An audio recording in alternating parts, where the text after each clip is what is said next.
Right now, we are covering this breaking story out of Midtown Manhattan, where a helicopter has crashed into a roof of a building on 7th Avenue, 787 7th Avenue. Right now, the only confirmed fatality we know of is the pilot of that plane.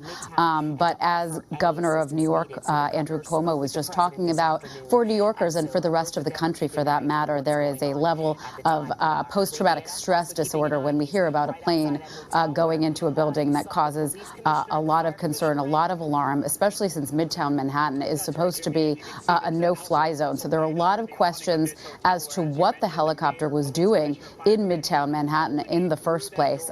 Those things are supposed to be avoided by not having aircraft fly over these tall buildings in Midtown Manhattan. So a lot of heightened alert in New York City right now, especially in Midtown Manhattan. There are investigators at the scene. The FDNY is investigating.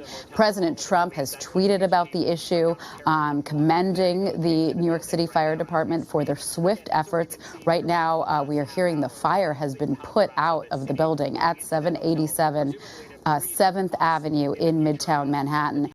Hey, NBC News viewers, thanks for checking out our YouTube channel. Subscribe by clicking on that button down here and click on any of the videos over here to watch the latest interviews, show highlights, and digital exclusives. Thanks for watching.